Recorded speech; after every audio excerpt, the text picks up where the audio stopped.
Hi friends, welcome back to our channel. இன்றைக்கி இந்த பதிவில் நம்ம என்ன பார்க்க போகிறோம்னு பார்த்தீங்கன்னா, நவராத்திரி பூஜை வந்து ஆரம்பமாக போகுது. எப்போத்துலேருந்து அப்படின்னு பார்த்தீங்கன்னா 3/10/2024 11/10/2024 வரைக்கும் வந்து நவராத்திரி பூஜை வந்து வழிபாடு ஆரம்பமாக போகுது. இதில் வந்து எப்படியெல்லாம் வழிபாடு செய்யலாம், எளிய முறையில் வந்து நம்ம அம்மனை வந்து எப்படி வழிபாடு செய்ய முடியும் அப்படிங்கிற பதிவு தான் இது. மெயினாக வந்து கர்ப்பமாக இருக்கவங்க வந்து கொலுவில் கலந்துக்கலாமா அப்படிங்கிற பெரிய டவுட் இருந்துகிட்ருக்கோம். நம்மளால் வந்து நம்ம வீட்டில் நவராத்திரி பூஜை கொண்டாட முடியுமா அப்படின்னு சொல்லி நிறையா பேர் வந்து யோசிப்பாங்க. அப்படியெல்லாம் இல்லை, எல்லாருமே வந்து நவராத்திரி பூஜை வந்து வழிபாடு செய்யலாம். அதை பற்றின கிளியர் எக்ஸ்ப்ளனேஷன் வீடியோ தான் இது. அதுக்கு முன்னாடி நம்ம சேனலை இன்னும் சப்ஸ்கிரைப் பண்ணாதவங்க சப்ஸ்கிரைப் பண்ணிக்கோங்க. கீழே இருக்க பெல் ஐக்கானை கிளிக் பண்ணிக்கோங்க. அப்போ தான் நம்ம போட போகிற மோர் வீடியோஸ் உங்களுக்கு உடனே நோட்டிஃபிகேஷன் வரும். ஓகே ஃப்ரெண்ட்ஸ், டுடே வீடியோக்குள்ளே போகலாம். ஃபஸ்ட்டு நவராத்திரி பூஜை அப்படின்னா யாரை நினச்சி நம்ம வழிபாடு பண்ணுவோம் அப்படின்னு பார்த்தீங்கன்னா, அம்மனை நினச்சி நம்ம வழிபாடு பண்ணுவோம். 9 தினங்களுமே அம்மன் வழிபாடு சிறப்பாக வழிபாடு செய்ய போகிறோம். அந்த வழிபாடில் வந்து முதல் 3 நாட்கள் வந்து வீரத்திற்கு அதிபதியான துர்க்கை அம்மனை வந்து வழிபாடு செய்வோம். 2வது 3 நாட்கள் வந்து செல்வத்திற்கு அதிபதியான லட்சுமி தேவியை வந்து வழிபாடு பண்ணுவோம். 3வது 3 நாட்கள் வந்து கல்விக்கு அதிபதியான சரஸ்வதி தேவியை வந்து நம்ம வழிபாடு செய்வோம். இதை எப்படி எளிய முறையில் நம்ம வழிபாடு செய்யலாம் அப்படிங்கிற பதிவு வந்து அடுத்த வீடியோவில் நான் சொல்கிறேன். ஃபஸ்ட்டு வந்து நவராத்திரி பூஜையில் வந்து எந்தெந்த மாதிரி கொலு வைத்து தான் வழிபாடு செய்யணுமா அப்படிங்கிற மட்டும் இல்லை, அது தவிர்த்து நம்ம எப்படியெல்லாம் வழிபாடு செய்யலாம் அப்படிங்கிறத பதிவு தான் இந்த வீடியோவில் நான் உங்களுக்கு எக்ஸ்பிளைன் பண்ண போகிறேன். நவராத்திரி பூஜை அப்படின்னாலே கொலு வச்சு தான் ஆகணுமா அப்படின்னு கேட்டால் இல்லை. ஒவ்வொருத்தரால் கொலு வைக்க முடியும், ஒவ்வொருத்தரால் கொலு வைக்க முடியாது. இல்லை இந்த வருஷம்தான் நான் கொலு வைக்க போகிறேன் அப்படின்னு இருக்கவங்க வந்து ஸ்டார்டிங்கே வந்து 11 படிக்கல் வைக்க முடியுமா அப்படின்னு கேட்டால் முடியாது.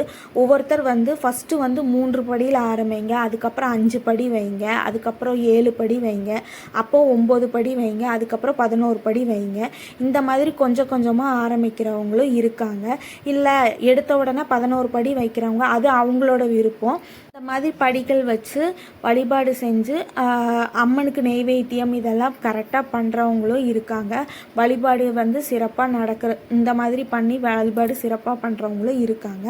அது மட்டும் இல்லை, நம்ம எளிய முறையில் எப்படி கொண்டாடலாம் நவராத்திரியை. நம்ம வீட்டில் வந்து கொலு வைக்கிறதுக்கு இடம் இல்லை, எனக்கு அவ்வளோ டைம் இல்லை, ஒர்க்குக்கு போயிட்டுருக்கேன் அப்படின்னு இருக்கவங்கெல்லாம் வந்து இந்த மாதிரி கொலு வச்சு கொண்டாட முடியாதவங்க எப்படி எளிய முறையில் கொண்டாடலாம் அப்படிங்கிறத இப்போ நான் சொல்கிறேன்.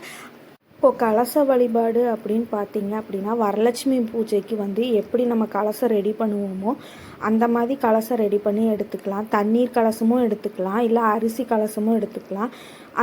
அது வந்து உங்களோட விருப்பம். அந்த மாதிரி கலசத்தை ரெடி பண்ணி எடுத்துக்கிட்டு வழிபாடு செய்கிறது கலச வழிபாடு அப்படின்னு சொல்லி சொல்கிறோம். அதுக்கப்புறம் வந்து பார்த்திங்கன்னா அகண்ட தீப வழிபாடு. அகண்ட தீப வழிபாடு அப்படின்னா என்னன்னு பார்த்தீங்கன்னா, பெரிய அகல் விளக்கு, அதாவது மண் விளக்கு வந்து பெரிய மண் விளக்கு எடுத்துக்கிட்டு அதில் நெய்யோ இல்லை நல்லெண்ணெய் தீபமோ டெய்லி வந்து அணையாமல் எரிஞ்சிக்கிட்டே இருக்கணும். அந்த தீபம் வந்து திரி மாற்றணும் அப்படின்னா அடுத்த இன்னொரு திரியை போட்டுட்டு அதுக்கப்புறம் வந்து பழைய திரியை எடுக்கிற மாதிரி விளக்கை வந்து அணையாமல் பார்த்துக்கிறதா அகண்ட தீப வழிபாடு. இந்த மாதிரி வழிபாடு நீங்கள் செய்ய முடியல அப்படின்னு நீங்கள் நினச்சிங்க அப்படின்னா, நார்மலாக நம்ம வீட்டில் வந்து எப்படி சாமி அம்மன் ஃபோட்டோ வந்து ஒன்றாவது இருக்கும், அந்த ஃபோட்டோவுக்கு வந்து டெய்லியும் ஃபோட்டோவை தொடச்சி பொட்டு சந்தனம் இந்த மாதிரி வச்சு தீபாதாரணை காமிச்சு படையல் போட்டு சாமி கும்பிடுறது சிறந்த வழிபாடு. இது செஞ்சாலே வந்து அம்மனோட அருள் வந்து முழுமையாக நம்மளுக்கு கிடைக்கும். படையல் அப்படின்னு எடுத்துக்கிட்டோம் அப்படின்னா விதவிதமாக படைக்கணும் அப்படின்லாம் கிடையாது. எளிய முறையில் ஒரு சுண்டல், இந்த மாதிரி பயிர் வேக வச்சு ஏதோ ஒரு நாள் விட்டு ஒரு நாள் இந்த மாதிரி பயிர் ஐட்டம் இந்த மாதிரி நீங்கள் வந்து வேக வச்சு சாமிக்கு படைச்சாலே வந்து அம்மனோட அருள் வந்து நம்மளுக்கு கிடைக்கும். ஓகே ஃப்ரெண்ட்ஸ், இந்த வீடியோ உங்களுக்கு ரொம்பவே யூஸ்ஃபுல்லாக இருக்கும்னு நினைக்கிறேன். பிடிச்சிருந்தால் லைக் பண்ணுங்கள், ஷேர் பண்ணுங்கள், கமெண்ட் பண்ணுங்கள், சப்ஸ்கிரைப் பண்ணுங்கள். அடுத்த வீடியோவில் வந்து நம்ம 9 நாளில் என்னென்ன சாமிக்கு எப்படியெல்லாம் படைக்கணும் அப்படிங்கிற கிளியர் எக்ஸ்ப்ளனேஷன் வீடியோ அடுத்த வீடியோவில் நான் போடுறேன். ஓகே ஃப்ரெண்ட்ஸ், தேங்க்யூ, பாய்.